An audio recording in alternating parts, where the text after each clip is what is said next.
Spoštovane gledalke in gledalci, novinarke in novinarji, minister za zdravje Tomaž Gantar je sicer še na poti, ampak z nami je državni sekretar na Ministrstvu za infrastrukturo, gospod Aleš Mihelič, gospa Doroteja Novak-Gosarič iz Direktorata za zdravstveno varstvo na Ministrstvu za zdravje, ekipa UKOM-a, gospe tolmački za slovenski znakovni jezik, sodelavci v moji ekipi, državljanke in državljani.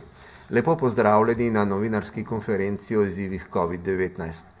Opravičujem se za to začetno zamudo, ampak kot rečeno, minister za zdravje, gospod Tomaž Gantar je še na poti. Na Brdu pri Kranju je danes potekala seja Vlade Republike Slovenije, na kateri se je vlada med drugim seznanila s trenutnimi epidemiološkimi razmerami in sprejela nekatere odločitve vezane na obvladovanje epidemije. Kot napovedano prejšnji teden je vlada pripravila okvirni načrt sproščanja ukrepov za zajezitev in obvladovanje epidemije nalezljive bolezni COVID-19. V nadaljevanju novinarske konference nam bo načrt predstavil minister za zdravje gospod Tomaž Gantar. Sproščanje ukrepov bo potekalo postopoma, sistematično in nadzorovano, zato bo za nekatere dele gospodarskega in družbenega življenja čas za mehčanje oziroma celo sprostitev ukrepa nastopil prej kot za druge. Žal bodo do nadaljnega ostala prepovedanja druženja, še posebej v večjem obsegu, kar pomeni, da večjih kulturnih in ostalih dogodkov še nekaj časa ne bomo mogli obiskati, muzeje in razstave pa relativno kmalu. Danes je praznik kulture, ki letos poteka drugače kot vsa leta doslej. Kulturni sektor, ki je zagotovo eden izmed bolj prizadetih zaradi epidemije, pa je ne glede na to storil vse, kar je v njegovi moči, da bo tudi letošnji veseli dan kulture vesel vsaj virtualno. Naj bo njihovo delo navdih vsem nam, spoštujmo ukrepe in s tem pomagajmo tistim, ki zaradi trenutnih epidemioloških razmer ne morejo opravljati svojega dela, svojega poslanstva, da bi lahko kmalu ponovno pričeli nastopati in poustvarjati in bolj sooblikovati naš vsak dan. Prehajamo k aktualnim epidemiološkim podatkom. Včeraj je bilo opravljenih 6704 testiranj, potrjenih je bilo 1772 novih okužb, kar pomeni, da je delež pozitivnih testov nižji, znašal je 26,4%. Pregled novih okužb po krajih za včerajšnji dan pokaže, da je glede na število novih primerov spet ponovno na prvem mestu Krško s 43 okuženimi, Domžale 42, Velenje 36, Koper 34, Postojna jih ima 30, Novo mesto 29, Sevnica 27, Trebnje 26, Zagorje ob Savi 25, Idrija 22, Medvode pa 20. V Ljubljani je bilo novih okužb 171, v Mariboru pa 82. Kar zadeva 14-dnevno incidenco na 100 tisoč prebivalcev, ta na ravni države, glede na včerajšnje poročilo Nacionalnega inštituta za javno zdravje, znaša 962 okuženih. Med regijami ima najvišjo incidenco še vedno Pomurska regija 1436, sledi Koroška z incidenco 1406, najnižja 14-dnevna incidenca pa je v Goriški regiji 624, torej ni več obalno-kraška regija, ta ima zdaj, je na drugem mestu, ima že 630 okuženih, a žal število še narašča. Sledita potem osrednje slovenska regija z 713 okuženimi in gorenjska regija z 815 okuženimi, le 815 okuženimi, kar je dokaz, da jo je to incidenco mogoče znižati ob dejstvu, da je Gorenjska svoj čas dosegala celo 2000 okuženih na 14-dnevno obdobje. Poglejmo še razmere v bolnišnicah in domovih. Včeraj je bilo iz bolnišnic skupaj odpuščenih 76 pacientov s COVID-19, skupaj je bilo doslej iz bolnišnic odpuščenih že 3661 bolnikov. Na novo sprejetih pa je bilo 114 oseb. Bolnišnično oskrbo je včeraj skupaj potrebovalo 1289 ljudi ali le 4 COVID pacienti več kot v torek. Intenzivno nego je potrebovalo 198 bolnikov, en pacient manj kot v torek. V UKC je bilo danes zjutraj, tako za primerjavo, 338 hospitaliziranih bolnikov, od teh jih je 63 potrebovalo intenzivno nego in žal smo tudi včeraj imeli smrti. V bolnišnicah je umrlo 30 oseb, v domovih za starejše žal še 15, skupno število smrti je torej znašalo 45. Vsem svojcem in bližnjim izrekam iskreno sožalje ob njihovi izgubi. V domovih za starejše je bilo včeraj na novo ozdravljenih 51 več stanovalcev kot v torek in sicer kar 184 ljudi. To je velika številka. Med zaposlenimi je bilo včeraj prvič ponovno na delu 38 ljudi. Kar se tiče novih okužb, pa je stanje naslednje. Na novo okuženih stanovalcev je bilo včeraj 154 in še 72 zaposlenih v domovih, od tega 48 med zdravstvenimi delavci v domovih. V 5 posebnih socialno-varstvenih zavodih pa je trenutno 213 okuženih uporabnikov, torej to je skupna številka, 2 več kot v torek in 128 zaposlenih, kjer včeraj ni bilo novih okuženih. Tudi to je dobra novica. Največ okužb je bilo včeraj odkritih v domu Danice Vogrinec v Mariboru 28 in v domu starejših občanov Ljubljana Vič Rudnik 25. Prehajamo k današnjim odločitvam seje Vlade Republike Slovenije. Med drugim je vlada danes sprejela odločitev o podaljšanju veljavnosti turističnih bonov vse do konca leta 2021, da bi s tem pomagala turističnemu sektorju, ki ga je epidemija močno prizadela. Našega prvega gosta, ministra, v tem trenutku še ni, zato k besedi vabim gospoda Aleša Miheliča, državnega sekretarja na Ministrstvu za infrastrukturo, ki bo spregovoril o pripravah na ponovno aktiviranje javnega prometa, ki je bil prepoznan kot ukrep, ki ni prispeval k zmanjšanju števila okuženih, in mu zdaj predajam besedo. Državni sekretar pa bo potem odgovoril tudi na morebitna vprašanja številnih novinarjev in novinark, ki so danes z nami na Zoomu. Gospod državni sekretar, izvolite. Hvala lepa za besedo. Da najprej poudarim v bistvu, da je javni potniški promet še kako potreben za normalno delovanje tako gospodarstva kot našega vsakdanjika, to se še kako zavedamo. Zato res skrbno načrtujemo vse procese, da takoj, ko bodo razmere temu dopuščale, da pričnemo z obratovanjem javnega potniškega prometa. Kot bo minister Gantar v nadaljevanju predstavil koncept sproščanja ukrepov, je tudi seveda javni potniški promet del tega načrta in bo to ena izmed oziroma bo to kar v prvem obsegu sproščanja ukrepov bo zajemalo tudi javni potniški promet. Seveda pogoj za to, da sproščamo ukrepe, je, da našo epidemiološko sliko izboljšujemo. Ne moremo namreč mimo tega, da so številke kljub vsemu takšne, kot so. Je pa res, da z skrbnim upoštevanjem vseh varnostnih in pa ostalih priporočil vezano na obvladovanje covida, da je tudi sproščanje javnega potniškega prometa možno in verjamemo, da tudi varno.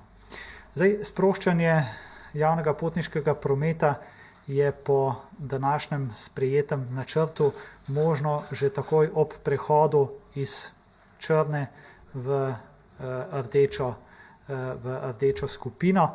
To je torej, ko bodo številke prišle nekje na raven, da bo v bistvu skupno število obolelih v povprečju zadnjih 7 dni padlo pod 1350 in pa bo število hospitaliziranih pod 1200. Torej, takoj, ko bomo to dosegli, se pripravljamo vse aktivnosti, da bo tudi sprostitev potniškega prometa možna. Upamo, da čim prej, načeloma pa, ko številke dosežejo želeno raven skupine oziroma zahtevano raven skupine, je načrtovano, da čez 2 dni tudi ta ukrep potem zaživi. Upajmo pa seveda, da se to zgodi čim prej. Hvala lepa, državni sekretar. 8 medijev je v tem trenutku na Zoomu. Prva bo besedo zastavila novinarka 24 ur. Še predtem pa prosim za kak trenutek odmora, da se naši tolmački za slovenski znakovni jezik zamenjata.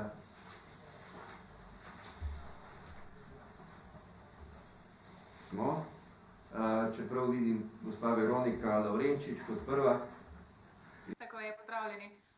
Mene zanima, kako bo potekalo to sproščanje oziroma ponoven zagon javnega potniškega prometa. Bo to vse naenkrat, se bo kaj sprostilo prej, kaj kasneje, če lahko malce bolj podrobno. Hvala.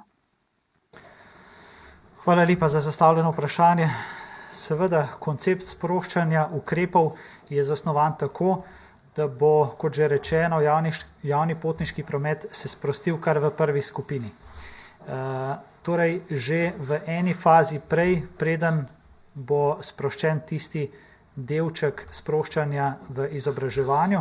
Torej, lahko govorimo o tem, da bo sproščanje sledilo v nekakšnem vrstnem redu, da se prvo sprosti javni potniški promet v omejenem obsegu, torej tisti, bi rekel temu, počitniški vozni red, seveda ob upoštevanju vseh ostalih priporočil in varnostnih ukrepov, kot že sedaj veljajo.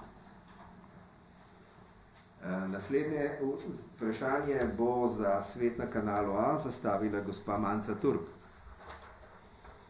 Mene pa zanima, glede na to, da gondole na smučiščih spadajo pod vaše ministrstvo, ali za gondole in splošno te žičnice in tako naprej, glede na to, da je predvideno, da se bodo smučišča odprla šele v oranžni fazi, ali to zdaj pomeni, da nič na smučiščih ne sme delati? Hvala lepa tudi za to vprašanje. To, da nič ne sme delati na smučiščih, že trenutno ni najbolj točna informacija.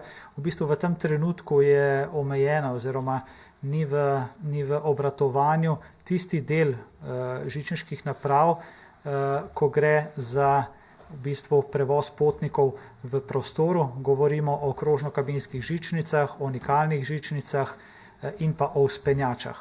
Vse ostale žičniške naprave na smučiščih so že sedaj v bistvu niso omejene, je pa res, da je ocena o obratovanju trenutno prepuščena upravljavcem. Seveda se bomo poskušali kar se da ustrezno odzvati, da takrat, ko bodo sproščena tudi smučišča in ostali, bom rekel, elementi vezani na te gorska turistična središča, bo tudi žičnice seveda ne bodo več zaprte. Zdaj pa ima besedo gospod Alen Selihovič za Radio Ognjišče. Lep pozdrav, gospod državni sekretar. Glede na to, da ste omenili podaljšanje bonov v prihodnje leto in večkrat so bili pozivi, da bi se ti boni lahko koristili tudi za uporabo denimo drugih kulturnih prireditev in pa denimo za nakup smučarskih vozovnic, ste razmišljali o tem oziroma ali je to v načrtu? Hvala lepa. Smo razmišljali seveda tudi o vseh teh ukrepih vezanih na razširitev oziroma koriščenja bonov, vendar bi bilo malce, morda ni ravno na mestu, da podajam to informacijo, ker ni v domeni Ministrstva za infrastrukturo. Mi se prizadevamo, da bi žičnice imele kar se da hitro možnost uporabe in pa da tudi gorska turistična središča in smučišča začnejo obratovati. Več v nadaljevanju bo pa zagotovo tudi gospod Gantar še podal informacijo. Hvala lepa. Je še kako vprašanje v tem trenutku? Ne? Počakamo še trenutek, če se še kdo prijavi. Ne? Potem našemu gostu najlepša hvala. Mi pa nadaljujemo z našo tiskovno konferenco. Samo da preverimo, če je gospod minister že z nami. Hvala lepa.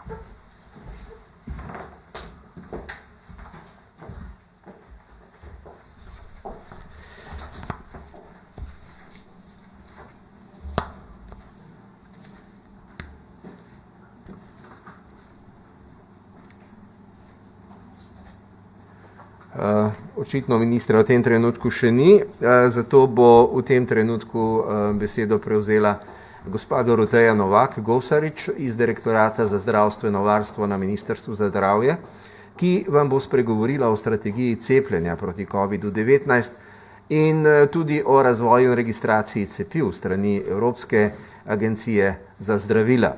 Gospa Novak Gosarič, prosim za vašo predstavitev, potem pa boste odgovorila tudi na kakšno vprašanje novinarjev in novinark. Izvolite, prosim. Najprej lepo pozdravljeni in hvala lepa za povabilo. Tako kot vse države članice EU, tudi Slovenija pripravlja strategijo cepljenja proti koronavirusni bolezni, kajti ni dovolj, da se vloži napor samo v pripravo cepiv in preskrbo s cepivi, ampak je potrebno za uspešno in učinkovito zaščito ljudi pred koronavirusno boleznijo pripraviti tudi dostop do cepljenja in seveda na način, ki bo dostopen slehernemu prebivalcu Republike Slovenije. Prvo, kar je treba poudariti, denar za cepiva in za cepljenje in za vso potrebno opremo in logistiko bo zagotovljen iz proračunskih sredstev, kar pomeni, da bo cepljenje dostopno vsakemu prebivalcu Republike Slovenije, ne glede na urejeno ali neurejeno zavarovanje, zdravstveno zavarovanje. S strategijo smo se skušali približati čim bolj izvedbeni ravni, kar pomeni, uredili smo pravne podlage za izvedbo cepljenja tudi na terenu, pravne podlage za financiranje tako cepiv kot medicinskih pripomočkov za izvedbo cepljenja, kot tudi vse potrebne opreme. Ravno tako bo strategijo dobro opredeljeno in seveda poskrbljeno za ustrezno komunikacijo, kajti zaupanje prebivalcev v cepiva, cepljenje, učinkovitost cepljenja je seveda povezano z pošteno, dobro, strokovno in odkrito komunikacijo. Za to komunikacijo seveda bo poskrbljeno na pravi način in vključeni bojo v komuniciranje za strokovno in širšo javnostjo vrhunski strokovnjaki z področja imunologije, virologije, infekcijskih bolezni, epidemiologije in seveda poznavanja zdravil. Določili smo tudi na izvedbeni ravni način določanja cepilnih centrov. Sprva bo cepljenje potekalo zelo centralizirano, kar smo ugotovili, da temu namenjajo veliko pozornost tudi druge države članice EU. Ko bo prvo cepivo dostopno na našem trgu, to pomeni, da bo dobilo predtem dovoljenje za promet na Evropski agenciji za zdravila, bo seveda cepiva manj na voljo, kot pa bo dejanskih potreb. Zato bo cepljenje potekalo na podlagi vnaprej pripravljenih prednostnih seznamov in seveda ki bodo enakomerno porazporejeni po celotnem območju Republike Slovenije. Predvidenih je v začetku 20 cepilnih centrov.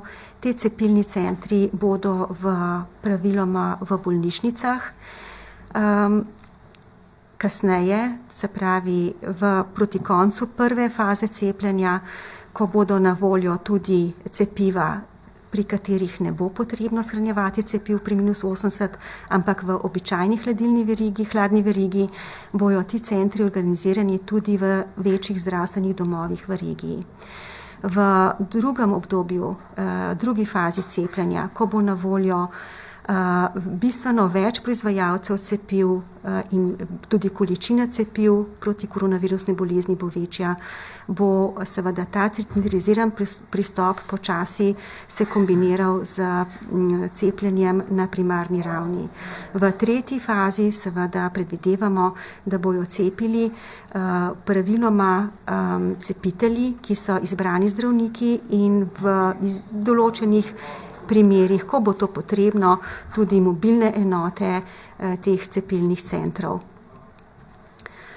Toliko o strategiji. Hvala lepa za uvodno predstavitev.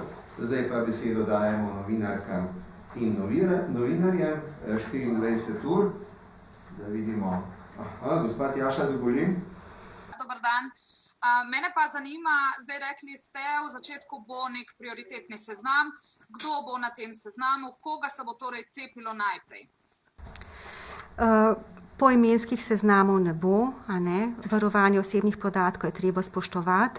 V ta namen smo zaprosili domove starejših občanov in ostale zavode, kjer so varovanci 24 ur, se pravi, kjer je organizirano varstvo. In glede na njihov odziv bomo toliko cepiv, kolikor bo odziva strani varovancev in strani zaposlenih, toliko cepiv bojo seveda imeli oni med prvimi na voljo. Seveda bo treba med prvimi zagotoviti zaščito tudi najbolj izpostavljenim delavcem v zdravstvu, kakor tudi širše v celotnem zdravstvu. Potem pa glede na njihov odziv, koliko se jih bo želelo cepiti, seveda bomo potem videli, koliko cepiv lahko porazdelimo naprej po prednostnih teh skupinah kritične infrastrukture. Hvala lepa. Za Svet na kanalu A, gospa Manca Turk. Lepo pozdravljeni. Torej, če vas prav razumem, ti rezultati iz DSO-jev še niso na voljo, še niso znani. Zanima me pa tudi, kako bo z osveščanjem Slovencev o cepivu. Kar nekaj ljudi je proti cepljenju, češ to cepivo je bilo narejeno na hitro, ni varno. Kaj boste naredili na tem področju? Kot sem že omenila, strategija komunikacije je izjemno pomembna in v komunikacijo z strokovno in širšo javnostjo bojo vključeni najvidnejši strokovnjaki z področja imunologije, virologije, infekcijskih bolezni in seveda tudi raziskovalci, ki področje razvoja cepiv izjemno dobro poznajo in bojo na sleherno vprašanje lahko odgovorili takoj, kvalitetno in seveda odprto, odkrito. Za 24 ur še enkrat gospa Tjaša Dugolin. Ja, navezala bi se na svoje prejšnje vprašanje. Seveda nisem mislila poimensko, kdo bo cepljen, ampak predvsem katere službe. Rekli ste DSO-ji in zdravstveni delavci, ampak kdo še? Je to vojska, je to policija, so šolniki, ki pozivajo pravzaprav naj bojo na tem prioritetnem seznamu. Torej, kdo vse, če lahko malo bolj naštejete, če ste lahko malo bolj konkretni? Zdaj ta hip težko, ker bo prva količina cepiv zelo omejena in odvisno od odziva teh, ki so prvi na list, ki so res prioritetni, se pravi domovi starejših, zdravstveni delavci v zdravstvu. Vkolikor bo tam želja manjša po cepljenju, toliko več cepiva bomo lahko razdelili naprej. Šli bomo seveda kaskadno. Z vsakim odgovorom bomo vedeli več, postavili smo vprašanja, čakamo na odgovore in ko dobimo odgovore, bomo lahko vedeli več. Policija, vojska, gasilci, infrastruktura javnega prometa, trgovin, seveda, kolikor se da, bomo vključili noter, ampak prvo cepivo, ki bo prišlo, bo omejeno. Pričakujemo pa že v januarju, da bosta na voljo vsaj 2 proizvajalca cepiv, kar pomeni, da bo iz meseca v mesec večja količina cepiv na voljo. Ponovno gospa Manca Turk za Svet na kanalu A. Pravzaprav me zanima podobno kot kolegico in sicer kako konkretno odgovarjate na predlog SVIZ-a, torej sindikata šolnikov, da bi takoj za zdravstvenimi delavci cepili tudi njih. Seveda, zelo dragoceno bo sodelovanje s SVIZ-om in bi kar zaprosila vnaprej, da naj vse službe, ki želijo, da se jim zagotovi prednostno cepljenje, začnejo pri svojih zaposlenih zbirati odzive, koliko jih želi biti cepljenih. Mi potrebujemo številke, da bomo lahko pripravili ustrezne razdelilnike. Še tretjič, gospa Tjaša Dugolin za 24 ur, potem pa Radio Ognjišče.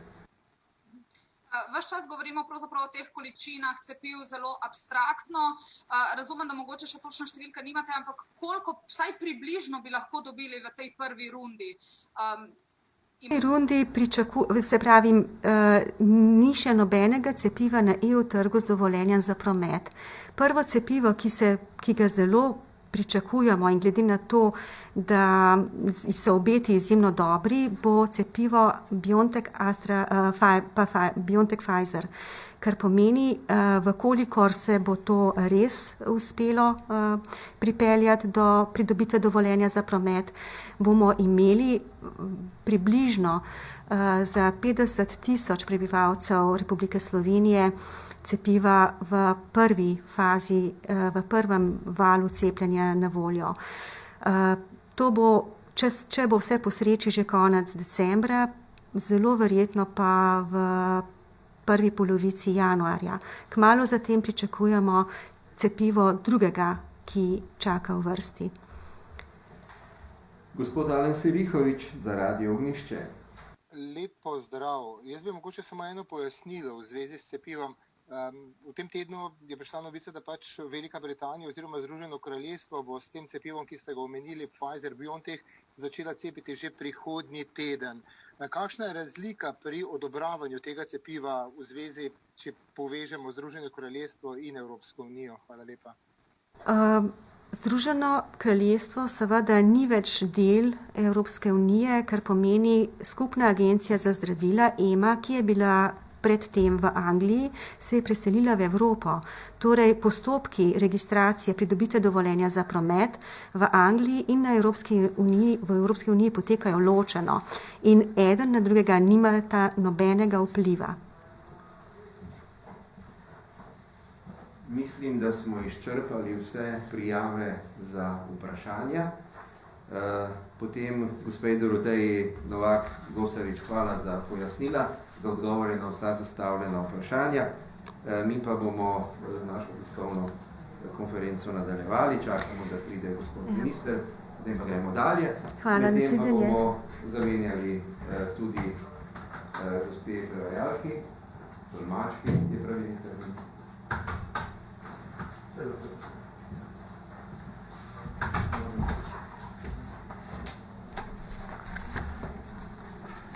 K besedi bom sedaj povabil našega prvega gosta, ministra za zdravje Tomaža Gantarja, in ga prosil za predstavitev še drugih podaljšanih ukrepov in načrta sproščanja. Gospod minister, jaz sem že napovedal, da bodo vavčerji veljali do konca prihodnega leta, drugi ukrepi, ki so podaljšani, pa ostajajo za vas. Izvolite, prosim. Hvala lepa, torej lep pozdrav vsem. Jaz bi seveda spregovoril par besed o tem, kar nas v bistvu vse teži in vse zanima, na kakšen način in kdaj in ob kakšnih pogojih je predvideno sproščanje ukrepov in kaj predvidevamo seveda tudi za letošnji konec leta, glede na to, da si vsi želimo seveda, da bi lahko vsaj v tem obdobju, pa tudi sicer nekoliko bolj normalno zaživeli brez pretiranih omejitev. In zato temu je bil tudi namen, da smo pripravili skupaj z strokovno skupino dokument oziroma načrt sproščanja ukrepov, pod kakšnimi pogoji lahko to zagotovimo, da bo to pač na dovolj varen način. Vedeti moramo seveda, da še vedno to, kar je bilo že velikokrat poudarjeno, lahko ukrepe sproščamo šele v trenutku, ko bomo zanesljivo vedeli, da bomo lahko v naših zdravstvenih ustanovah, predvsem v bolnišnicah, zagotovili potem tudi zadostno število postelj bolniških za tiste, ki bi potrebovali morebitno zdravljenje zaradi česarkoli, ne samo zaradi covida, in da bi sistem naprej deloval. In to je ključno vprašanje, ki se res kot neka rdeča nit vleče pri nas in enako velja tudi za druge države. In to je tisti glavni omejitveni dejavnik, po katerem se nekako ravnamo tudi glede samih ukrepov. Druga stvar pa so seveda okužbe, ki se dnevno pojavljajo. Vi veste, da spremljamo te okužbe seveda v intervalih, lahko 14-dnevnih, največkrat dajemo podatek o incidenci, o 14-dnevnem povprečju okužb na 100 tisoč prebivalcev.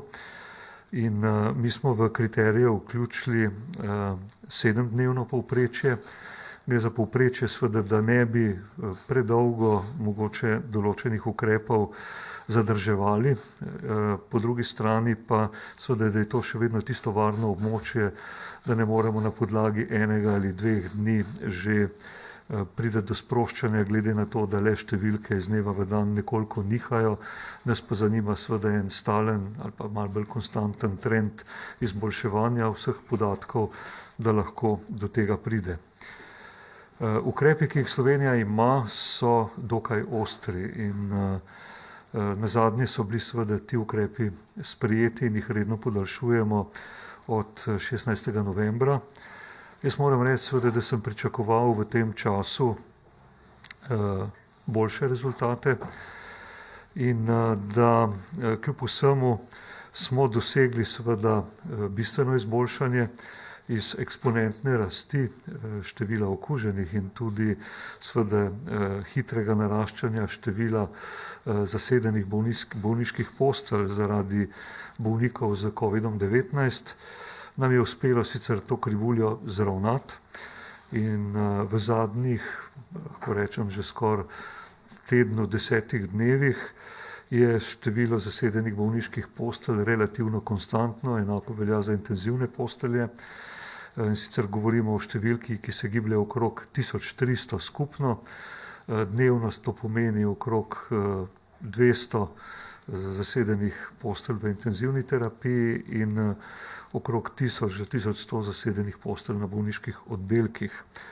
To je nekako tista zgornja meja, ki jo lahko še malenkostno presežemo, veliko pa ne. Vedeti moramo, da so zdravstveni delavci izredno preobremenjeni, da se tudi sami borijo s številnimi okužbami, da so preobremenjeni tudi zaradi seveda napornih urnikov, praktično ves čas izpostavljeni okužbi, napornemu delu za bolniki in glede na to, da jih primanjkuje, seveda moramo tudi tu gledati, da je to v resnici potreben korak naprej pri tudi izboljševanju stanja. In kot je bilo z te govornice, pa strani različnih govornikov že večkrat poudarjeno, edina pot, da to dosežemo, je spoštovanje seveda ukrepov, ki so sprejeti, zmanjševanje stikov, ki so edini, ki omogočajo širjenje COVID-19 oziroma širjenje okužbe z virusom. In to je pač ključen ukrep in jaz upam, da v vsem tem času in glede na to, da enake ukrepe sprejemajo vse države in da so tudi nekatere z nekoliko milejšimi ukrepi prišle do bistvenega izboljšanja, sem še vedno optimist, da lahko v kratkem času seveda sliko še dodatno izboljšamo. To dodatno izboljšanje pa je tisti pogoj, da lahko govorimo o sproščanju. Zdaj, mi smo razporedili seveda ta načrt sproščanja v 5 skupin. Označili smo jih z barvami od črne preko rdeče, oranžne, rumene in zelene, ki pomeni praktično v veliki meri odpravo omejitev in jih opredeljujemo z 7-dnevnim povprečjem števila okuženih na eni strani, na drugi strani pa z številom hospitaliziranih bolnikov. In ko bo izpolnjen v vsaki kategoriji eden od kriterijev, takrat seveda bomo naredili korak naprej pri sproščanju ukrepov. Vse je seveda odvisno od nas. Še enkrat od tega, ali v ukrepe verjamemo, in jaz mislim, da strokovnega vidika ni nobenega pomisleka, pa do tega, seveda, da jih tudi v resnici in v celoti spoštujemo. In v tem primeru, seveda, tudi jaz sem prepričan, da bomo tudi konec leta lahko preživeli v bistveno bolj sproščenem vzdušju. Časa za to imamo na razpolago še dovolj. Zdaj mogoče malo o samih mejah med posameznim kriterijem, med posamezno skupino za sproščanje. In sicer, če pogledamo to skupino, v kateri se trenutno nahajamo, še vedno je to črna skupina z nad 1350 okužbami v povprečju in z preko 1200 hospitaliziranimi bolniki. In zato ti ukrepi, dokler seveda takšno stanje obstaja in dokler so številke v bistvu še nekoliko slabše od te meje, bomo pač morali ukrepe zadrževati in šele po njihovem izboljšanju potem preiti na drugo fazo, to je rdeča, kjer je za kriterij postavljena meja pod 1350 okužb in tudi 1200 hospitaliziranih bolnikov s COVID-19. V tem primeru se sprosti javni potniški promet v omejenem obsegu. Jaz mislim, da ste o tem poslušali malo prej strani državnega sekretarja. Sproščajo se muzeji, knjižnice, galerije, frizerji, manikura, pedikura.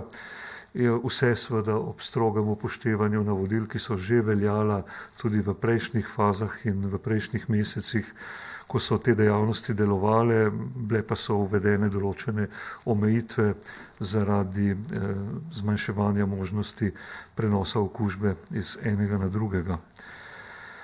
Potem naslednja stopnja je oranžna, pod 1000 okužb oziroma 1000 hospitaliziranih bolnikov s COVID-19. Sem sodi odprtje vseh servisnih dejavnosti, trgovin, vrtcev, prva triada šol in šol za učenci s posebnimi potrebami, športne aktivnosti na prostem, vključno z smučišči, zbiranje do 10 oseb, odprava prepovedi prehoda občinskih meja v tistih regijah, ki dosežejo tak kriterij. V ta namen je bilo tudi sprejeto, da bo Nacionalni inštitut za javno zdravje te podatke redno objavljal, se pravi 7-dnevno povprečje na svoji spletni strani in glede števila okužb, glede števila zasedenih postelj objavljamo tudi sami.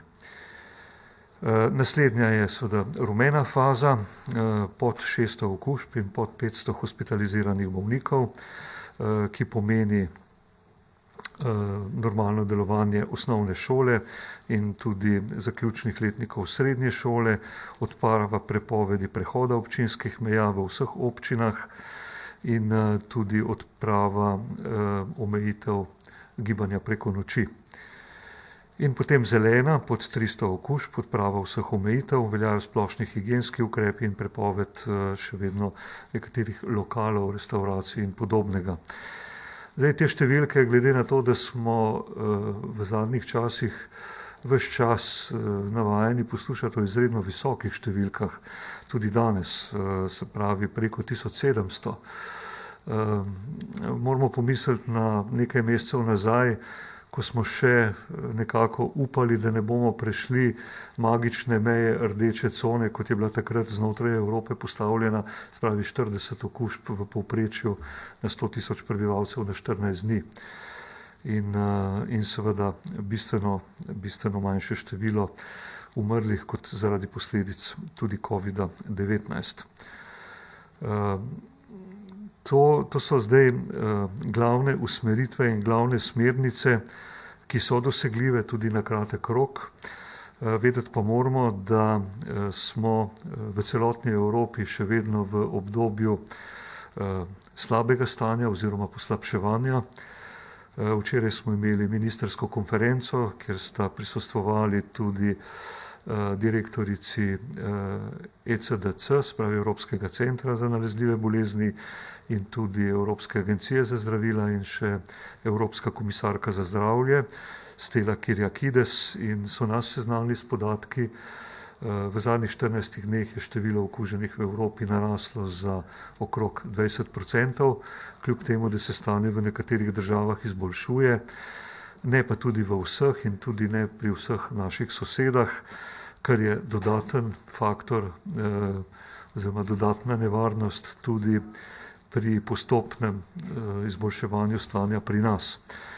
In zato seveda previdnost je na mestu, še bolj na mestu pa je v resnici dosledno upoštevanje ukrepov, glede na to, da zelo dobro poznamo posledice martinovanja izpred nekaj tednov nazaj in glede na to, da so pred nami še prazniki ob koncu leta, je zato spoštovanje ključnega pomena, da ne bi bilo potem potrebno seveda ob koncu ponovno ukrepov zaostrovati, če bomo dosegli seveda tisto točko, kjer bomo naredili korak naprej in še enkrat verjamem, da to lahko dosežemo, ni nedosegljivo. Dosegli smo bistveno izboljšanje in manjka nam še malo, da lahko pričnemo tudi z temi vzpodbudnimi koraki, za katere verjamem, da ne samo vi, tudi mi jih težko pričakujemo. Hvala lepa. Zdaj si bomo ponovno vzeli nekaj sekund, da se gospe tolmački za slovenski znakovni jezik zamenjata. Tako, mi pa gremo naprej z vprašanji novinarjev in novinark za gospoda ministra. Prvi je za Radio Ognjišče na vrsti gospod Alen Selihovič. Lep pozdrav, gospod minister. Najprej mogoče pojasnilo 7-dnevna incidenca, od kdaj se to šteje, da nima od ponedeljka do nedelje, od petka do petka.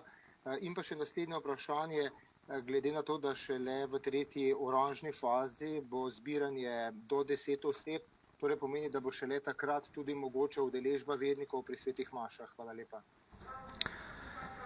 Ja, seveda, dejansko bo večji korak narejen, lahko rečem, seveda šele ob tem doseženem kriteriju, predvsem po rdeči fazi, se pravi odprtje več servisnih dejavnosti in trgovin in vsega ostalega.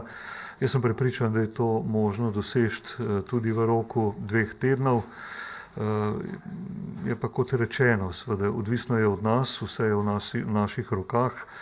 In upam seveda, da bomo to skupaj dosegli in preživeli vsaj konec leta, pa seveda tudi naprej, vkolikor se bomo držali navodil čim bolj normalno in šli ponovno v tisto smer izboljševanja splošne situacije v naši državi. Hvala lepa, gospod minister. Hvala za vprašanje. Naslednje vprašanje zastavlja gospa Veronika Lovrenčič za 24 ur. Ja, pozdravljeni. Jaz imam podobno vprašanje kot kolega pred mano. Kdaj boste torej ocenjevali to 7-dnevno povprečje? Se bo to gledalo vsak dan? Boste to ocenjevali enkrat tedensko, tako kot zdaj na četrtek? Pa še ena stvar me zanima, tukaj v eni fazi piše, da bo to šlo tudi po regijah, se pravi, ali se bo sproščalo po celi državi naenkrat, ali boste gledali regije. Pa samo še to, bo dovolj, da je izpolnjen samo en pogoj, ali bosta mogla biti oba? Hvala. V redu, hvala lepa. Torej, zadostuje en kriterij, ki bo izpolnjen. Pol, kar se tiče regij, seveda to pride v poštev šele, ko bo število okužb pod 1000 in tudi do 1000 hospitaliziranih bolnikov. In tista regija, ki bo to prej dosegla, bo pač prej seveda tudi deležna tega sproščanja. Zdaj, kar se tiče spremljanja, spremlja se vsak dan, se pravi vsak dan lahko delamo 7-dnevno povprečje in za vlado seveda ni nobena težava, da spreminjamo lahko tudi preko vikenda, seveda sproščamo ukrepe in tisti hip, ko bo kriterij izpolnjen, imamo ministri nalogo, da pripravimo tudi ustrezne odloke in spremembe, da stopi v veljavo. Se pravi, ne čakamo vsak teden enkrat, da bi to delali, ampak bomo to delali sproti in ažurno v tistem trenutku, ko bo eden od kriterijev izpolnjen. Hvala lepa. Zdaj pa gospa Petra Prešeren za TV Slovenija. Lepo pozdravljeni, gospod minister. Jaz sem pa vprašanje glede množičnega testiranja, ki ga je že pred časom napovedal premier Janša. Sprašujem tudi v luči tega, da naj bi država preko posebnega javnega naročila kupovala 500 000 hitrih testov. Torej, ali gremo v to hitro testiranje, množično hitro testiranje celotne populacije, in če lahko kaj več poveste o tem javnem naročilu, tudi to, zakaj tako kratek rok, torej samo 24-urni rok za prijavo tem ponudnikov. Hvala. V redu, hvala lepa. Se pravi, najprej glede množičnega testiranja. Se pravi, glede na to, da mi še vedno ne moremo epidemiološko slediti posameznim stikom, glede na dnevno veliko število okužb, je seveda smiselen ukrep tudi množičnega testiranja. In bo pa izvedeno seveda po enem oziroma po kombinaciji dveh scenarijev, ki jih je predlagala strokovna skupina, ki deluje v okviru Ministrstva za zdravje, in sicer na en način to, kar smo že začeli delati, se pravi pomeni testiranje na področju kritične infrastrukture. Pričeli smo že seveda z zdravstvom, že predtem, in pa to, kar je nujno, tudi z domovi za starejše občane. Zdaj seveda se bo nadaljevalo lahko po drugih skupinjah, pač v okviru posameznega resorja, tudi v sklopu seveda odločitev glede samega odpiranja. Razmišljamo v prvi vrsti, da bi pristopili k testiranju, množičnemu testiranju učiteljev. Potem seveda se bomo odločali naprej, vojska, policija, morda tudi podjetja, odvisno od seveda razlogov, se pravi od situacije na posameznem resorju, kjer se začnejo pojavljati težave in kjer imamo podatke, da je okužb največ, in je seveda tudi smiselen ukrep zgodnjega odkrivanja okuženih in seveda njihov umik iz družbenega življenja, pač v smislu karantene na domu. In druga stvar je pa, da želimo približati testiranje populaciji, ljudem, ne na način, kot je bilo zdaj, samo preko osebnega zdravnika, testiranje nekoga, ki ima težave, simptome respiratornega infekta ali pač občutek, da je zbolel. Ampak enostavno, kdor bi se želel testirati, kdor se bo odločil za testiranje, da mu to brezplačno seveda omogočimo in da upravimo čim več teh testov tudi za populacijo brez predhodnega obiska zdravnika. To pa bomo seveda naredili bodisi z podaljševanjem dela na vstopnih točkah, bodisi z organiziranjem dodatnih točk, kjer se bo testiralo, ali pa s pomočjo mobilnih enot. Tako da, pravim, to je kombinacija tega množičnega testiranja. Zdaj, morda še to, zakaj odločitev šele zdaj. Vedeti je treba, da po eni strani ste verjetno tudi vi že s strani sogovornikov večkrat poslušali dileme v zvezi z hitrimi antigenskimi testi, dileme, ki obstajajo znotraj stroke. In mi smo tudi tle čakali na smernice, ki so bile, mislim, da enih 10 dni nazaj, predstavljene strani Evropske komisije in ki vključujejo tudi možnost množičnega testiranja z hitrimi antigenskimi testi.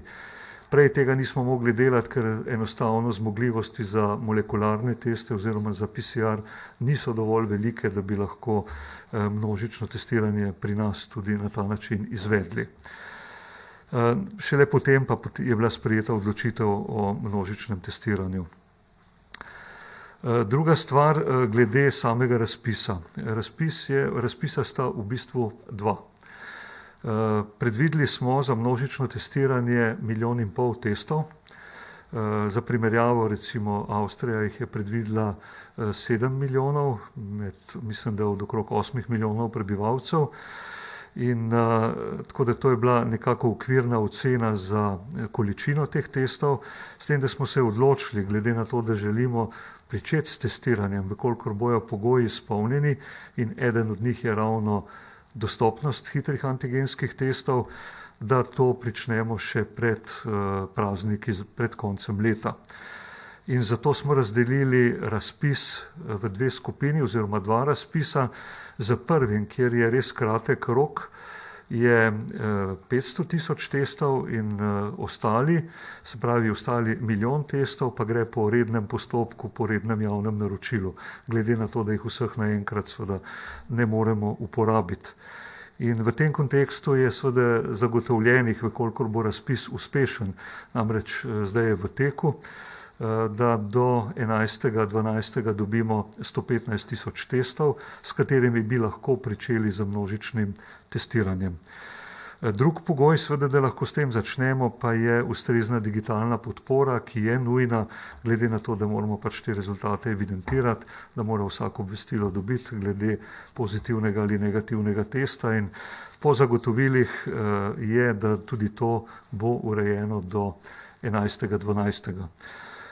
Zdaj, način, ki je bil izbran s pogajanji, je pa ta, da je strokovna skupina, predvsem teh, ki se ukvarjajo z testi, določila oziroma izbrala, sicer je bilo to 18.11., mislim, da 17, o tem sem že enkrat govoril, tistih, ki so ponudniki testov, ki izpolnjujejo določene kriterije, kar se tiče senzitivnosti in specifičnosti. In vsi ti so pač dobili ponudbo za sodelovanje, kar sicer ne pomeni, da ne more ponudbe dati tudi še kdo drug. Zdaj žal seveda o rezultatih v tem trenutku ne morem še nič povedati. Upam pa kljub vsemu, da bomo prišli do sredine oziroma saj do 11. decembra do nekaj testov, da lahko dejansko pričnemo z tem množičnim testiranjem, ki je žal v trenutku, kjer se soočamo z resnično še vedno visokimi številkami dnevno okuženih, praktično edini način, da iz populacije, pa naj bo to specifična na določenem področju ali pa tudi sicer med nami, ugotovimo pač okuženost tistih, ki se prosto gibljajo, ki morda nimajo razvitih znakov bolezni ali pa so v neki predklinični fazi in s tem ne širijo dodatno okužbe.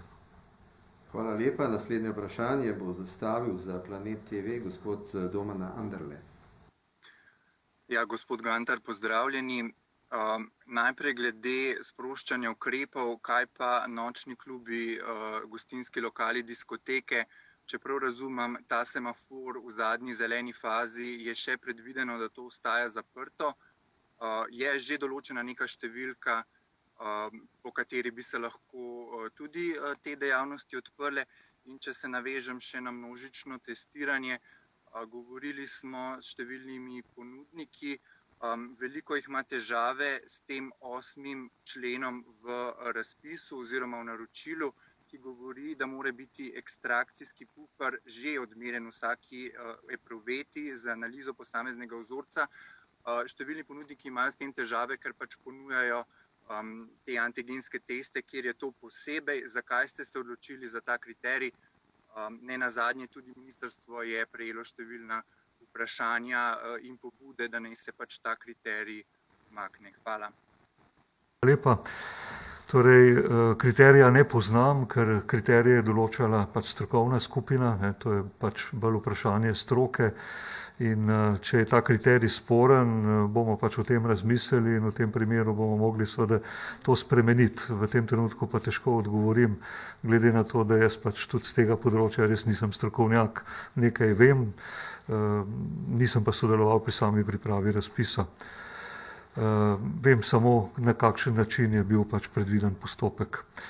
Zdaj, kar se tiče pa seveda omejitev in gostinskih lokalov, res je, da pričakujemo, seveda predno se bomo o tem pogovarjali, kar krepko pod 300 okužbami v tedenskem povprečju. In ko se bomo temu približevali, seveda bomo tudi natančne kriterije določili. Je pa žal dejstvo, da tudi na podlagi izkušenj večine držav so pač tudi gostinski lokali tisti, ki predstavljajo eno večjih groženj pri širjenju okužbe s covidom. Zdaj pa za svet na kanalu A, gospa Sara Volčič. Pozdravljeni. Več vprašanj imam za kolegico. Najprej se opravičujem, če sem preslišala. Tale vaša strategija... Če lahko, samo trenutek. Prosim, da zastavljate po eno vprašanje. 7 novinarjev je še v vrsti, zato da bomo stvar nekoliko pospešili. Hvala lepa. Žal ne bom mogla samo enega, se opravičujem. Zanima me strategija testiranja. Nisem razumela, je to ta strategija vezana na hitre teste, to množično testiranje ali je to vezano na testiranje, kakršno poznamo do zdaj.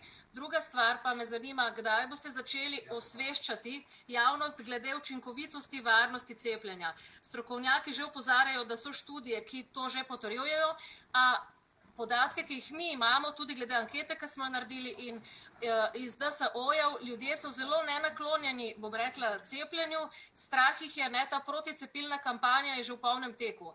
Pa me zanima še tretje, ali boste sprejeli predlog sindikata šolnikov, da se med prioritete takoj za zdravstvenimi delavci uvrsti tudi šolnike. Najlepša hvala. Ja, zdaj se pravi, glede, čakaj, kje ne začne? Strategija testiranja, ja. Zdaj, lejte, strategija testiranja pač se stoji iz predloga, oziroma kot sem že prej razložil, iz kombinacije 2 predlogov strokovne skupine in testiranja se bodo izvajala s hitrimi antigenskimi testi. Zdaj, seveda, mi nismo želeli prehitevati stališča Evropske komisije pri uporabi teh testov, ravno iz naslova, da ti hitri antigenski testi, vkolikor se uporabljajo enkratno, lahko predstavljajo za večino neko lažno varnost. Namreč nekdo, ki je v začetni fazi ali asimptomatski fazi, pri tem je seveda verjetnost, da bo test negativen, kljub temu, da ima okužbo prisotno, večja. In zato je smiselno seveda takšen test potem v določenem razmaku ponavljati. Absolutno pa pridejo v poštev hitri antigenski testi, glede na to, da zmogljivosti za masovno testiranje z molekularnimi testi pač nimamo na razpolago. Potem naslednje vprašanje je bilo... Osveščanje, ja, glede cepljenja, ja. Lejte, zdaj samo 2 proizvajalca sta vložila vlogi na Evropsko agencijo za zdravila, da bi lahko ta postopek stekel in da bi potem lahko s temi cepivi začeli delati. In ravno včeraj je tudi na ministrski konferenci bilo strani direktorice Evropske agencije rečeno, seveda, da bo agencija prižgala zeleno luč šele, ko bo 100% prepričana, da je dobrobit za prebivalce večja kot morebitna nevarnost. Torej, tudi mi sami smo se pridružili Evropski komisiji pri nabavi cepiv, ravno zaradi strogih kriterijev, ki jih EMA uporablja in tudi zaradi vedenja, seveda, da obstaja pri nas tudi v cepljenje na splošno veliko dvomov in želimo biti prepričani in želimo seveda tudi našim državljanom zagotoviti največjo možno varnost. In seveda, ko bodo ta cepiva na razpolago, bomo o tem gotovo še dodatno spregovorili. Zdaj, glede tretjega vprašanja, se pravi v to prvo skupino cepljenih vključiti šolnike. Jaz se strinjam, seveda na področju zaposlenih znotraj in rizične infrastrukture in seveda tudi šolnikov, moramo vedeti seveda, da imajo prioriteto kljub vsemu starejši, ki so v tem trenutku najbolj izpostavljeni in resnim oblikam bolezni in seveda tudi smrtno nevarnim zapletom. In seveda tudi zdravstveni delavci, ki predstavljajo res tisti kritični del, zaradi katerega nenazadnje tudi prilagajamo in nekako usmerjamo te ukrepe, da bo pač zdravstveni sistem funkcionalen in da bo zdržal vse te obremenitve, ki so pač nadpovprečne in s katerimi se soočajo v vseh državah. Jaz obenem upam seveda, da ne bo registrirano samo eno cepivo, ampak da jih bo prišlo na vrsto več, preko seveda vsega tega postopka na enak način in v tem primeru ne bo nobene težave tudi za dosegljivost in s tem namenom smo mi tudi, pa pripravljamo in bo tudi v roku nekaj dni pripravljena tudi aplikacija, kjer bo vsak, ki se bo želel cepiti, imel to priložnost, da se prijavi, da se uvrsti na seznam in seveda čim bo cepiv na razpolago dovolj, bo tudi povabljen na cepljenje. Naslednje vprašanje zastavlja gospa Tjaša Dugulin. Ja, pozdravljeni. Najprej me zanima, rekli ste množično testiranje še mogoče pred Božičem, ampak kaj zdaj to pomeni? Množično testiranje torej še za tiste preostale skupine iz rizične infrastrukture ali tudi že potem za prebivalce lažja dostopnost na vstopnih točkah in tako naprej. Kot drugo pa bi vas še vseeno prosila za pojasnilo, zakaj ste se odločili za ta postopek iz razloga nujnosti pri tej nabavi hitrih testov. Pravniki pravijo namreč, da to ne zdrži, ker je ta razlog upravičen samo takrat, ko gre res za reševanje življenja ljudi. Zdaj pa vemo, epidemija traja že precej mesecev in tako v drugih državah, kot tudi v naših DSO-jih in bolnišnicah, pravzaprav testirajo s temi hitrimi testi že kar lep čas. Zakaj torej zdaj na vrat na nos taka nujnost in zakaj se nismo organizirali prej? Zdaj, če začnem tu na koncu, jaz sem v svojem uvodu že nekje, ali prej sem pač odgovoril, da prvič čakali smo na stališče Evropske komisije, ki uvršča v masovno testiranje tudi hitre antigenske teste, spravi ob vseh strokovnih pomislekih, ki obstajajo pri njihovi uporabnosti. In velika razlika je seveda uporaba hitrega antigenskega testa v okolju bolnišnice in seveda pri tistih, ki so oboleli, in je tudi učinkovitost hitrih antigenskih testov bistveno večja, kot pa za v bistvu neke vrste screeninga znotraj populacije in ugotavljanje tudi pri vseh, ki nimajo še izražene simptomatike ali pa blago izraženo simptomatiko oziroma so v neki predklinični fazi. Zato nismo želeli poslušati očitkov, da smo se lotili metode, za katero še vedno seveda so mnenja zelo različna in zato tudi takšna izbira strani strokovne skupine glede samega načina tega masovnega testiranja, da lahko dejansko dobimo dobre rezultate, ne pa tistih lažnih, vrljivih rezultatov, ki bi lahko samo enkratno testiranje pač nekomu dali nek občutek, da seveda potem ne more okužbe širiti. Zdaj, seveda, če to želimo narediti pred koncem leta, in jaz tle mirno lahko rečem, seveda tu gre za življenja. Če zmanjšujemo število okuženih, rešujemo življenja. To je pač dejstvo. In če želimo seveda zagotoviti to testiranje v letošnjem letu, prej sem omenil, da tudi če ta postopek danes izpeljamo, bojo prve količine na razpolago, prvih 115.000 testov šele 11. decembra, potem je to skrajni rok, smo pa to ravno zaradi tega, da ne bi očitkov poslušali na račun te izbire, se odločili, da gremo samo v 1/3 nabave testov po hitrem postopku, vso razliko, se pravi naslednji milijon testov pa po rednem postopku, glede na to, da vseh ne moramo naenkrat uporabiti. No, zdaj pa prosim za trenutek potrpljenja, da se naši tolmački nadomestita. Hvala lepa. Zdaj pa gospa Veronika Lavrenčič za 24. Ja, mene zanima še vaša ocena oziroma kdaj ocenjujete, da bi lahko dosegli to število pod 1350 okuženih, je to že čez nekaj dni, kakšne so vaše projekcije? Ja, zdaj seveda napovedovati naprej je težko, absolutno pa je število v nekaj dneh dosegljivo. Še eno vprašanje, TV Slovenija. Gospod minister, še eno podvprašanje na to množično testiranje. Že sami ste omenili, ko se je o tem govorilo, da bo težava kader. Tega vendarle ne morejo početi laiki, ampak morajo biti za to usposobljeni zdravstveni delavci. Jih je v tej fazi epidemije dovolj? In kakšen je strošek tega naročila, torej 1,5 milijona hitrih testov? Hvala. Ja. Zdaj, seveda, teste lahko izvajajo samo zdravstveni delavci in mislim, da je to edino pravilno. In za zagotoviti predvsem mobilne enote v resnici imamo težave, glede na to, da je zdravstveno osebje v tem trenutku izredno obremenjeno. Na drugi strani pa so še vedno mnogi, ki v tem trenutku ne izvajajo zdravstvene dejavnosti, glede na to, da smo ravno pri recimo nenujni preventivi in še ponekod drugod pač postavili omejitve oziroma začasno jih prekinili.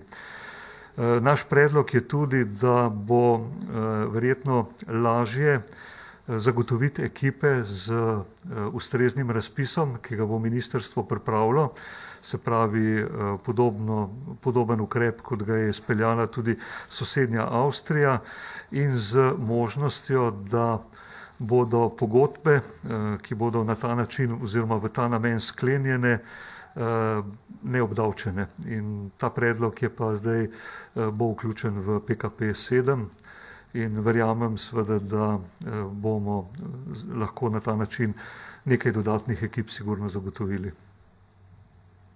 Gospa Sanja Gornjec v imenu Slovenske tiskovne agencije. Gospod minister, lepo pozdravljeni.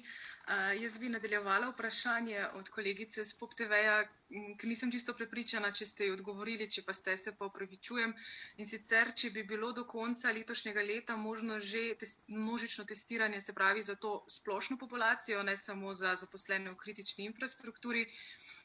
Povedali ste že nekaj o kadrih in o razpisu za dodatne ekipe, kje pa bi se to naprimer lokacijsko izvajalo? Bi bile to neke vstopne točke v zdravstvenih domovih, mogoče tako kot je zdaj za zbiranje brisov? Torej, namen in cilj je, da bi to vzpostavili tudi že v letošnjem letu in zato smo se tudi odločili za del tega javnega razpisa izpeljati na način, da čim prej pridemo do vsaj določene količine teh hitrih testov. Ena možnost gotovo je, vkolikor je še prostih terminov dovolj na vstopnih točkah, se pravi v okviru zdravstvenih domov. Probali bomo narediti, kar je v naši moči, da bi tudi organizirali lahko različne lokacije, v katerih bodo ljudje obveščeni in bo to testiranje pač na prostovoljni osnovi seveda potekalo od določene do določene ure, lahko nekaj dni, lokacije se bodo spreminjale, kraji se bodo spreminjali in to bi želeli narediti, spravim, še pred prazniki. Je pa seveda to delno odvisno tudi od razpoložljivosti ekip, kjer pa je seveda določen problem. Hvala lepa. Zdaj pa v imenu časopisa Slovenec, gospa Alenka Gabrovec. Pozdravljeni, jaz bi se pa še malo vrnila na to strategijo sproščanja. Da, če sem dobro razumela, to pomeni, da vi boste vsak dan preverjali 7-dnevno incidenco in ko bojo pač točke, mislim, ko bo padla vsaj na en kriterij, se bo v roku 2 dneh določen ukrep pač sprostilo. Kaj pa v primeru, recimo, iz rdeče na oranžno je dokaj razumljivo, kaj pa, če bo šlo kontra? Je že tudi kakšna strategija, ker čisto tako starš, ki bo lahko dal otroka v šolo, pa pol spet doma ga imel, mora delodajalcu v roku 3 dneh javiti spremembo. To je pa 2 dni rok. Hvala. Ja, hvala tudi vam za vprašanje. Mislim, strategija je seveda, danes vemo, kakšne ukrepe imamo in vemo, do katere stopnje so ti ukrepi učinkoviti. Seveda se pripravljamo in zato tudi v okviru teh pomislekov, kaj bi se lahko zgodilo, kolikor bi se situacija poslabšala, ker seveda realna možnost obstaja, na to je tudi opozorila tudi sama Evropska komisarka in pa naše izkušnje, spravi iz obdobja martinovanja, da je ob tem lahko tudi ponovno prisoten porast števila okuženih, kar pomeni seveda žal ponovno tudi stopnjevanje ukrepov in jaz resnično upam, da bomo ukrepe spoštovali, da do tega ne bo prišlo, da to ne bo potrebno, seveda pa izbire, vkolikor bi se zgodilo, pač druge enostavno nimamo.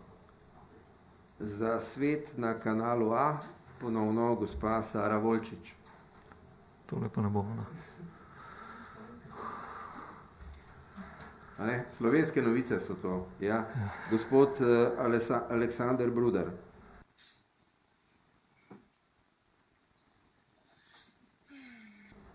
Se lahko priklopite, ne slišimo vas. Zdaj smo. Sam upam, da nisem šla spet na koncu vrste. V redu? Slišimo, ne? Se slišimo? Ja, izvolite, zastavite vprašanje. Zanima me, kaj v primeru, če bodo te trenutne epidemiološke razmere trajale še, ne vem, 14 dni, 3 tedne, ste kakšno oceno naredili, ali je gospodarstvo še to zmožno zdržati takšno zaprtje, ne vem, še mesec. Hvala. Glejte, gospodarska situacija je težka in jaz nikdar ne želim seveda tehtati, kaj je bolj pomembno. Jaz mislim, da še vedno najbolj pomembna so življenja in je zdravje in pa za vse nas delujoč zdravstveni sistem. In tu ne mislim samo na bolnike s COVID-19, ampak tudi za vse tiste, ki bodisi se ponesrečijo, zbolijo za kakšno resno boleznijo. In vkolikor bi se zadeve zaostrovale in bi se število še naprej povečevalo, se pravi hospitaliziranih, bodisi na oddelkih, bodisi v intenzivni terapiji, tega ne bi več zmogli. In zato je seveda na prvem mestu soživljenja, ob tem, da vedno poudarim, seveda razumem težko ekonomsko situacijo, vendar se nekatere stvari da nadomestiti, drugih se pa ne da in zato pač tu ne more biti izbire, za kaj se odločamo. Zdaj čaka pred kamero gospa Sara Volčič za Svet na kanalu A. Pozdravljeni, še eno vprašanje. Prej ste omenili, da se v oranžni fazi naj bi se začele sproščati servisne dejavnosti in trgovine, pa me zanima konkretno, kaj so te servisne dejavnosti in katere trgovine? Hvala.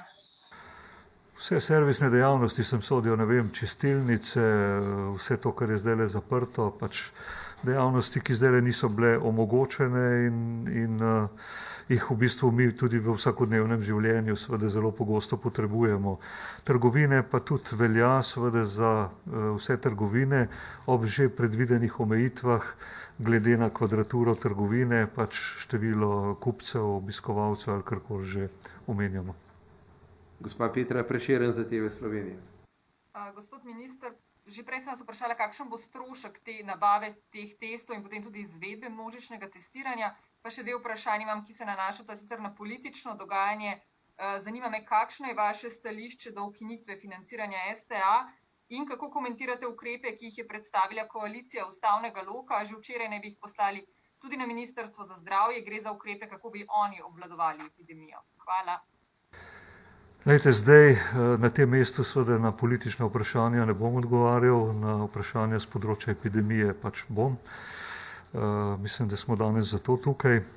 Glede seveda samega stroška, kriterij, ki je bil postavljen za najvišjo možno ceno pri tem razpisu, ki je pač zaprt in velja do današnjega dne, je do vrednost testa do 5 evrov, vključno z DDV-jem. Se pravi, zdaj, če to pomnožite z številom testov, boste pač končno številko tudi glede tega dobili. Želeli bi in pričakujemo seveda, da bo cena nekoliko nižja, glede na to, da nabavljamo večjo količino vseh teh testov. Hvala lepa in zdaj gospa Sanja Gornjac za Slovensko tiskovno agencijo. Pozdravljeni ponovno. Razpolagate morda s podatkom, koliko okužb pri zdravstvenih delavcih se je odkrilo, odkar je obvezno hitro testiranje z antigenskimi testi pri njih? Pa še eno vprašanje glede podaljšanja protikoronskih ukrepov. Sklepamo lahko, glede na danes predstavljeni načrt, da se je vlada odločila za podaljšanje vseh, pa vendar morda lahko še kaj na to temo pojasnite, katere ukrepe je vlada podaljšala in za koliko časa. Hvala. Torej, vlada je podaljšala vse obstoječe in veljavne ukrepe in jih zdaj niti da jih ne naštevam, zato ker bom kakšnega pozabil. Veljajo vsi, razen tisti, ki so tlele v tem delu izvzeti, se pravi od omejitve gibanja, ne vem, določene ure, do nošenja mask, do seveda vseh dejavnosti, ki so zaprte oziroma ne morejo delovati in tako naprej. Ampak mislim, da verjetno to ni potrebno, da ponovno razlagam vse, kateri so. Drugo vprašanje je bilo, kaj je bilo?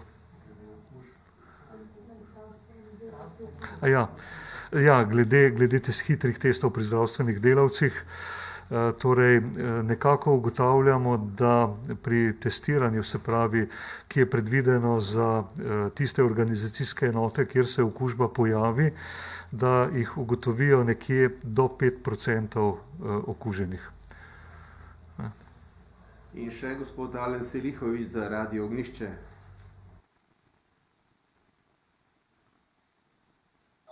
Gospod minister, nanašal se bom še enkrat na kolegico pred mano, Sanjo.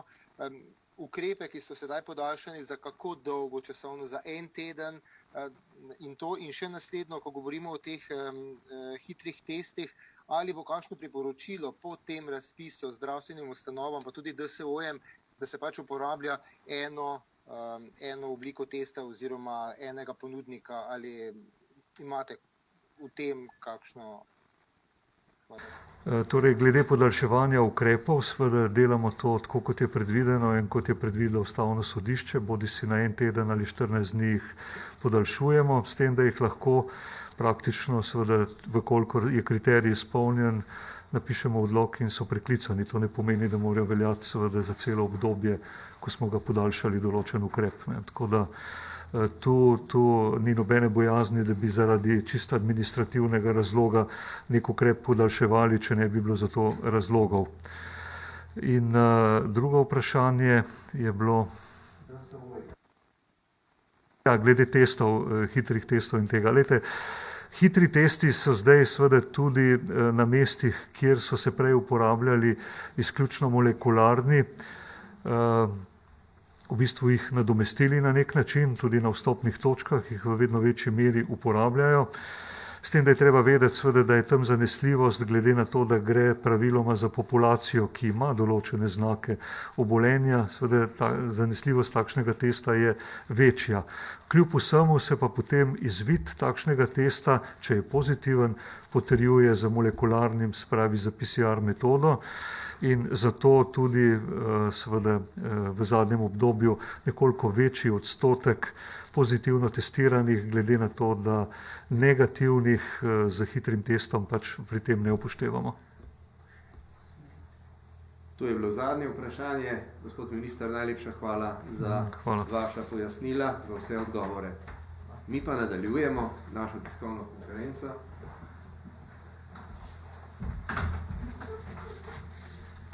Preden ponudim možnost za zastavitev morebitnih vprašanj meni, mi dovolite še nekaj besed.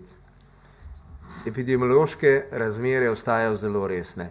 Tako pri nas, kot tudi pri naših sosedih in nasploh v širši Evropski uniji. Samo na Hrvaškem so danes potrdili 4500 novih primerov, pri njih je delež pozitivnih dosegel 40%. Nemčija je podaljšala ukrepe, ki bi se morali izteči 30. novembra vse do 23. decembra. Francija je zastavila postopen 3-stopenjski sistem odprave ukrepov, ki je odvisen od širjenja okužb in zasedenosti bolnišnic. V Belgiji trenutni strogi ukrepi veljajo do 13.12. V Avstriji pa se lockdown izteče 6.12. Razmere v Sloveniji se izboljšujejo počasi. Stanje v bolnišnicah je še vedno zelo resno, a podatki zadnjih dni kljub temu kažejo na nekoliko manjši povprečni dnevni sprejem pacientov. Žal imamo v Sloveniji še vedno izredno veliko smrti. Delno je to posledica močne razširjenosti virusa med starejšo populacijo in tudi vdorov virusa v domove starejših občanov. Z virusom živimo že 9 mesecev. V vsem tem času se je pokazalo, da lahko le z doslednim upoštevanjem samozaščitnih ukrepov, z omejitvami druženja in upoštevanjem medsebojne razdalje obvladujemo eksponentno širjenje okužb. Zato je še toliko bolj ključno, da se resnično vsi držimo ukrepov in da se ne družimo. To pripovedujem zato, ker mi je med samo novinarsko konferenco gospa tolmačka pokazala fotografijo današnjega druženja otrok in staršev sredi Ljubljane na igrišču. Res je padel sneg, ampak še vedno je druženje omejeno na člane istega gospodinjstva. Torej, če vidiš avtobus odraslih ljudi in avtobus otrok, ki se igrajo skupaj v snegu, to ni prava pot. To ne pomeni, da gremo lahko k staršem, starim staršem, tašči ali prijateljem na vikend na druženje, na nedeljsko kosilo ali postavljanje božičnega drevesa in peko piškotov. Gre za nespametno, žal mi je, da moram to reči, precej neodgovorno početje, ki virusu odpira priložnosti za širjenje. Že ničkolikokrat smo v zadnjih mesecih slišali, da je veliko okuženih asimptomatskih. Zato še enkrat, če tudi se počutite dobro, ne družite se. S tem ne spravljate v nevarnost le sebe, temveč tudi svoje najbližje. Možnost prenosa virusa na najbolj ranljive člane naše družbe je zelo visoka, kar povečuje tveganje za širjenje okužb, s tem pa tudi za polne bolnišnice. Zdaj pa sem na voljo za dodatna morebitna vprašanja.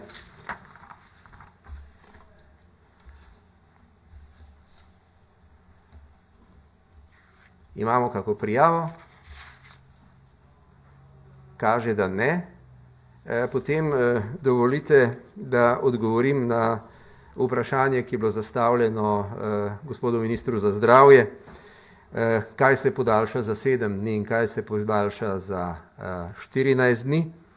Za 7 dni se podaljša uporabe ukrepov in omejitev, ki so določene v odloku o začasni prepovedi ponujanja in prodajanja blaga in storitev potrošnikom Republiki Sloveniji.